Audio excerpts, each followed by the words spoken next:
बिस्मिल्लाहिर्रहमानिर्रहीम। आज एटीपी का एक और काम हम करने जा रहे हैं जो कि है आपके पास आइडेंटिफिकेशन ऑफ अपैरेटस। राइट, अब ये जो सवाल है ये आपके ग्रेड को अपग्रेड करने के काम आएगा, क्योंकि ये वो सवाल होते हैं जो कि फ्री के नंबर आपको देके जाएंगे। ठीक है ना। अब जैसे फॉर सपोज आपके सामने इस वक्त जो पहला इंस्ट्रूमेंट मैंने यहाँ लगाया है, ये इसने यहाँ तो ये लिखा हुआ है कि ये ब्यूरेट है। ठीक है ना। और यहाँ से ये आपसे पूछ रहा है what is the name of the apparatus A. तो क्या नाम होगा बच्चों इस अपैरेटस का? Conical flask. Right, we all know this कि बच्चों इसको हम कॉनिकल फ्लास्क कहते हैं।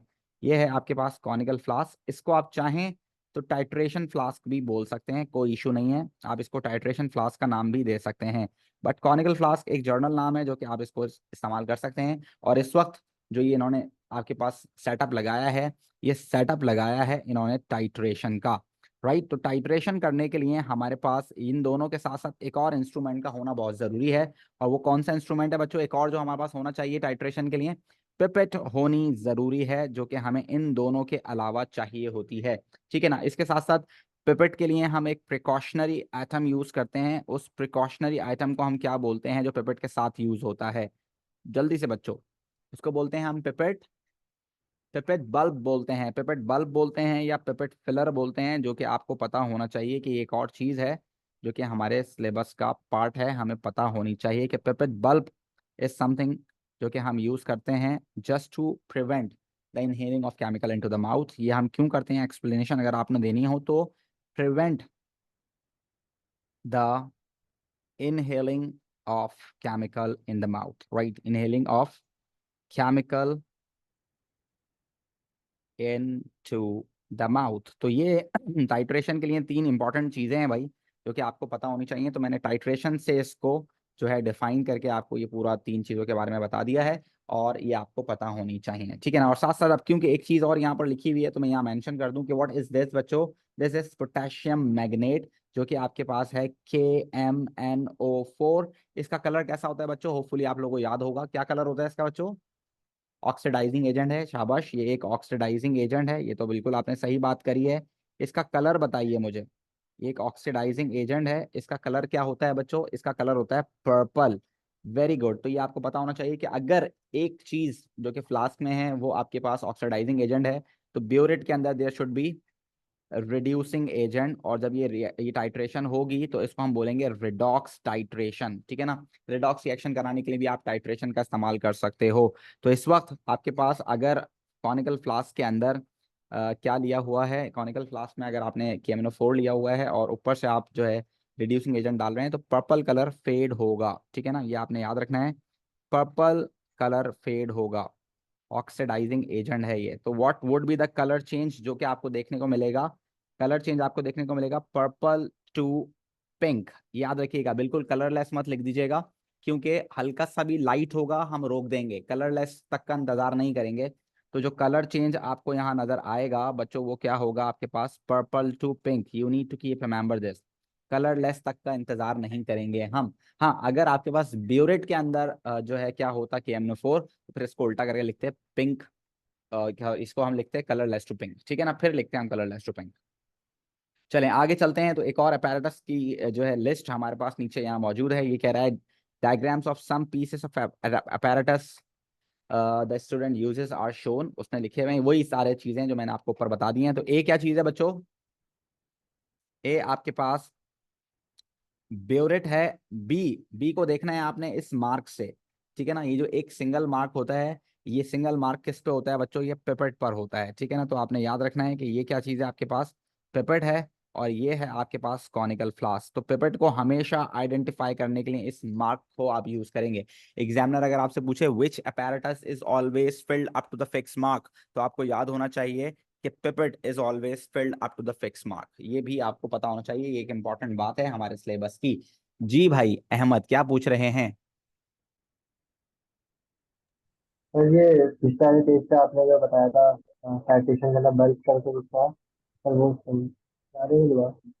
पिपेट बल्ब का मतलब होता है, ये पिपेट के ऊपर एक जो है ना फिलर लगता है, उसको बोलते हैं पिपेट बल्ब या पिपेट फिलर भी बोल सकते हैं। वो पिपेट हम मुंह से खींचने की जगह फिर उस बल्ब से खींचते हैं। सकिंग ऑफ जो लिक्विड आप करते हैं तो फिर आप उस बल्ब से करते हैं ताकि वो हमारे मुंह में ना जाए।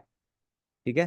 स्लैश लाइक ड्रॉपर, हाँ, जैसे किसी भी उसका चीज को नाम। आप, किसी एसिड को, किसी बेस को आप जो सक कर रहे होगे पेपेट के अंदर, तो फिर आप पेपेट फिलर को यूज करते हुए सक करोगे। ठीक है। ठीक है। जी भाई जयाद। सर टाइट्रेशन में कलर चेंज एक दफा समझाना, समझ में।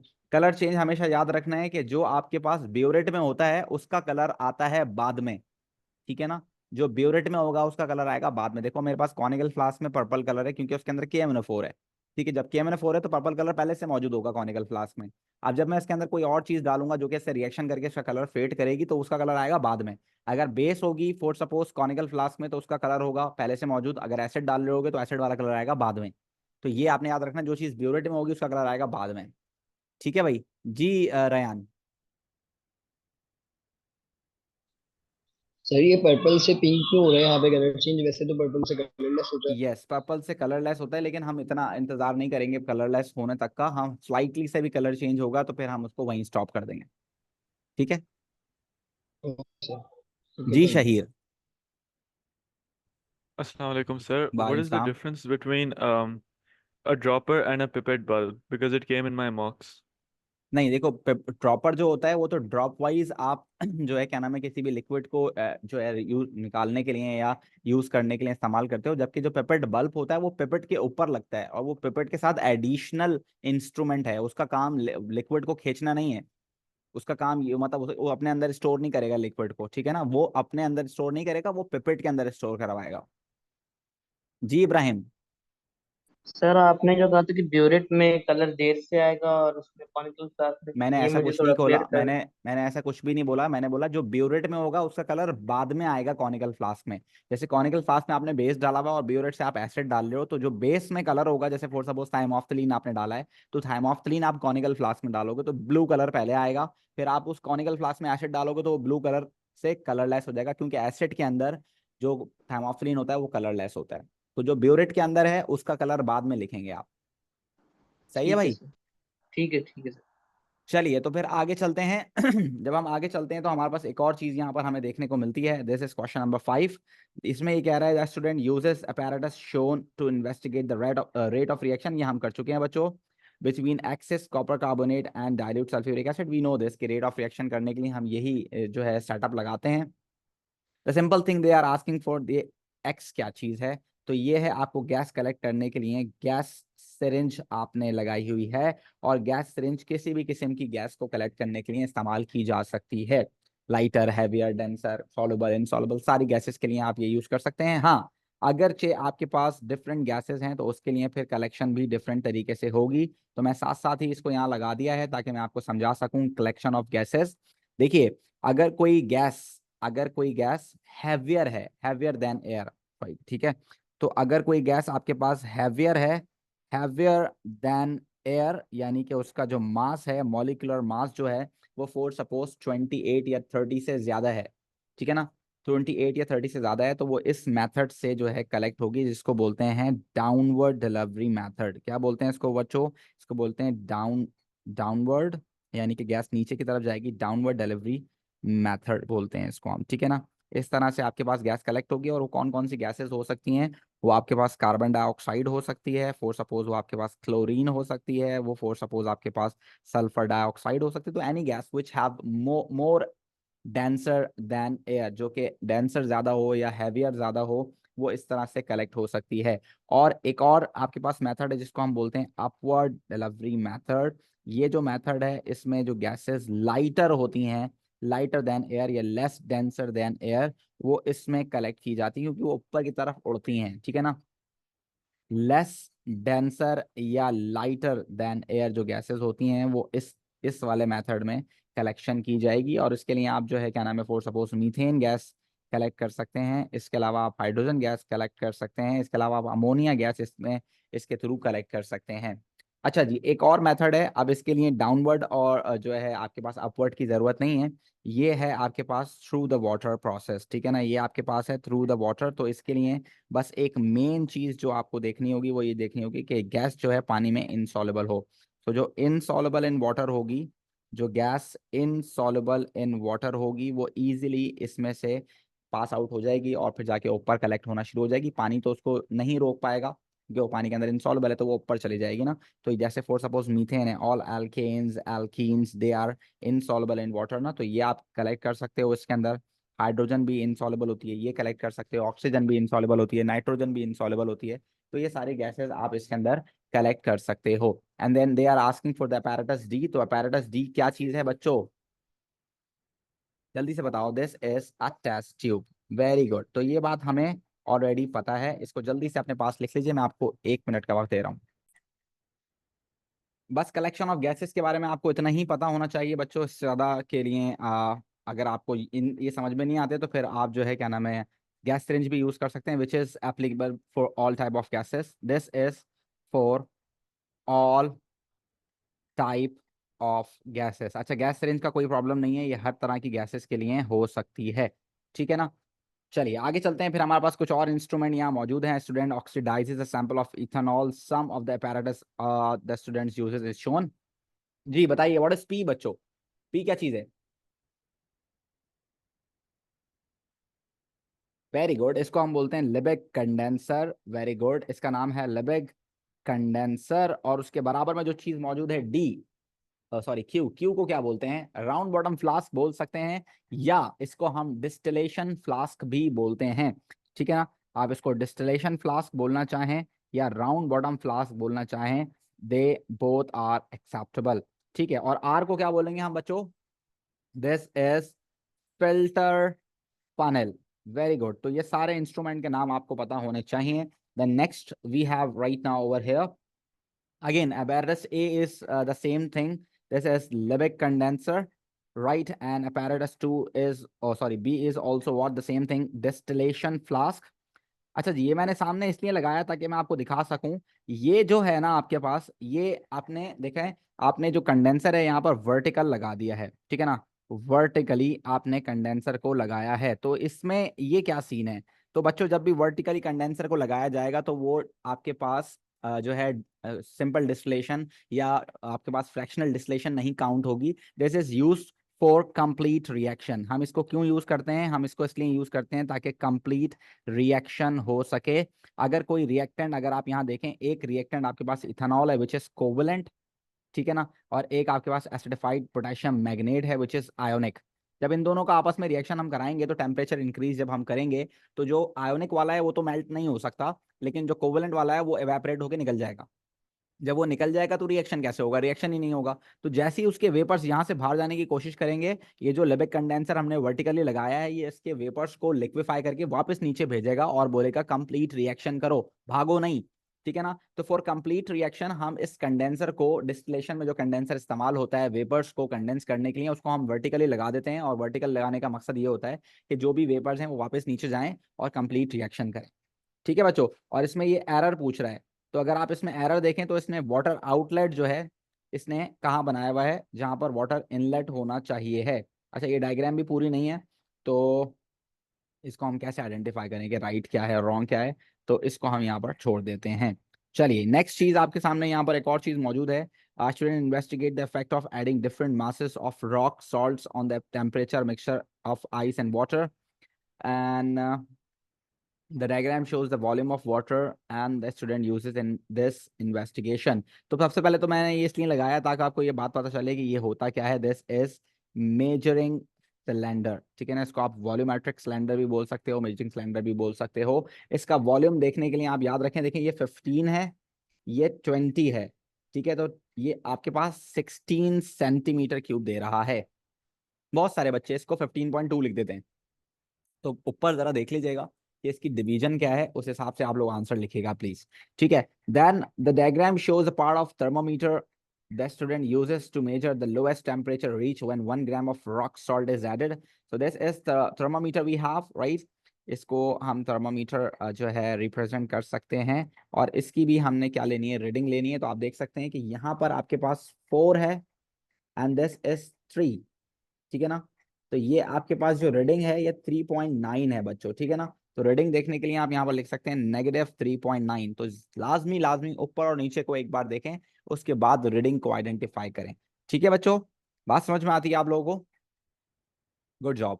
Then here we have one more apparatus. Long chain alkanes can be broken down into shorter chain alkanes, and this is cracking and gaseous alkenes, right? Vapors from a long chain alkenes, alkanes is passed over a very hot catalyst and the gases formed are collected over the water. You all can see this कि आपके पास जो भी gas यहाँ बनेगी, hydrogen बने, alkane बने, alkyne बने, they all are insoluble in water. तो इसके लिए ये बेस्ट apparatus है through the water collection. ठीक है ना? और ये लॉन्ग चेन अल्केन्स है, क्रैकिंग का प्रोसेस है पूरा. They are asking name the item apparatus labeled A.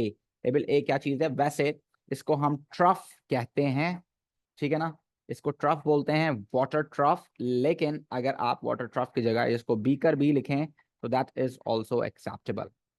ठीक है बच्चों, इसको वाटर ट्रफ बोलते हैं, वरना आप बीकर भी बोल सकते हैं. बहुत सारे बच्चों को इसके बारे में आइडिया नहीं होता कि हमारे एग्जाम्स में या बहुत सारी जगहों पर ये बहुत ज्यादा इस्तेमाल नहीं होता है. ठीक है. Then again sodium hydrogen carbonate decompose when heated. अब now this is thermal decomposition again. The product are solid sodium carbonate, water and carbon dioxide. यहाँ पर कार्बन डाइऑक्साइड प्रोड्यूस हो रही है. कार्बन डाइऑक्साइड पानी के अंदर सॉल्युबल होती है, बट उसके लिए हाई आपको प्रेशर लगाना पड़ता है और लो टेम्परेचर लगाना पड़ता है, जिसकी वजह से कोल्ड ड्रिंक में आपने देखा होगा कि पानी के अंदर कार्बन डाइऑक्साइड अच्छे से डिजोल्व होती है जब वो ठंडी होती है और जब वो कंप्लीटली क्लोज होती है. जब आप उसको खुला छोड़ देंगे और उसको गर्म होने के लिए छोड़ देंगे तो उसमें से गैस निकल जाती है फिर. तो कार्बन डाइऑक्साइड पानी में सॉल्युबल है, पर उसके लिए थोड़ी सी एप्लीकेशंस हमें चाहिए होती हैं प्रेशर और टेम्परेचर की. तो ये भी पानी में ऑलमोस्ट इनसॉल्युबल है, तो हम इसमें से पास आउट करा सकते हैं इसको. They are asking for what is A and B. तो ए क्या चीज है बच्चों? Is test tube. Very good. और बी क्या चीज है बच्चों हमारे पास? बी हमारे पास है मेजरिंग सिलेंडर. आमतौर पे बच्चों को ये समझ में नहीं आता कि यहाँ पर हमने मेजरिंग सिलेंडर क्यों लगाया, तो वो मेजरिंग सिलेंडर का नाम उनको पता होता है फिर भी नहीं लिखते हैं बाय मिस्टेक. तो आप याद रखें, मेजरिंग सिलेंडर भी हम यहाँ लिख सकते हैं because it can measure the liquids. Right every one of you. किसी का कोई सवाल है तो पूछ सकते हैं. मैंने कोशिश की है कि जितने अपैरेटस मुझे लास्ट 5 ईयर्स में मिले वो मैंने सारे यहाँ लगा दिए हैं. अगर आपको लगता है कि और भी कुछ सवाल होने चाहिए थे यहाँ पर एडिट सर, तो काइंडली आप मुझसे वो शेयर करें और मैं उसको भी यहाँ पर ऐड कर दूंगा. सही है जी. ताहा सलमान क्या पूछ रहे हैं बेटे?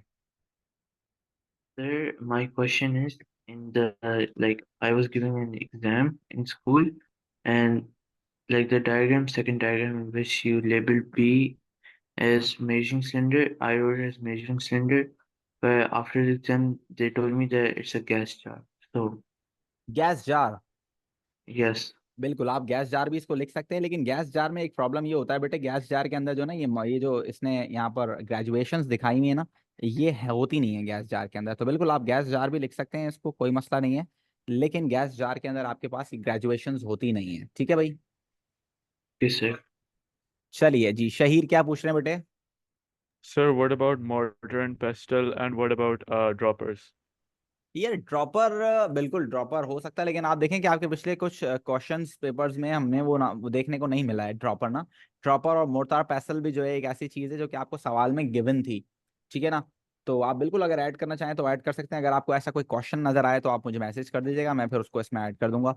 एक क्रूसिबल भी चीज होती है, बिल्कुल सही कह रहे हो अबू हुरैरा. क्रूसिबल भी एक चीज होती है जिसमें हम हीटिंग कर रहे होते हैं. एक छोटा सा जो है क्या नाम है, बीकर टाइप का होता है, एक छोटा सा जिसमें हम हीटिंग करते हैं, लेकिन वो ग्लास का नहीं होता, वो बना हुआ होता है जो है ना मार्बल Correct. टाइप किसी चीज का ना. वो भी सही है Sir, ji. sir, I have seen a question where they asked us what a mortar and pestle is. Like ठीक they है. gave us a diagram. So I ठीक है. think we should look into बिल्कुल that a बिल्कुल bit. सही कह रहे हैं आप. तो आप प्लीज उसको जो है क्या नाम है, जो इसका क्वेश्चन नंबर है या उसका जो एयर नंबर है वो मुझे बताएं तो मैं इसमें ऐड कर देता हूँ. Okay, I don't remember, but if I see it, I'll tell you, okay? Search करो आप सबको, जो है मैं कह रहा हूँ कि आप सर्च करो. इसके अलावा भी आपको जो भी मिले आप जरूर मुझसे शेयर करो, मैं उसमें ऐड करूंगा इसको. ठीक है जी. अमन बेटे. वालेकुम सर. सर मुझे पूछना था कि हम जो है वो डिस्टिलेशन फ्लास्क के बजाय रिसीवर फ्लास्क लिख सकते हैं? रिसीवर फ्लास्क बिल्कुल लिख सकते हैं. जब आप डिस्टिलेशन कर रहे होंगे तो कॉनिकल फ्लास्क को रिसीवर फ्लास्क भी लिख सकते हैं, लेकिन वो डिपेंड करेगा कि जब वो आप डिस्टिलेशन कर रहे होगे. ठीक है ना? अगर आप टाइट्रेशन कर रहे हो तो फिर टाइट्रेशन के दौरान उस कॉनिकल फ्लास्क को फिर आप रिसीवर फ्लास्क नहीं बोल सकते ना बेटे, तो इसलिए हम उसको कॉमनली कॉनिकल फ्लास्क का नाम देते हैं. Okay sir, thank you.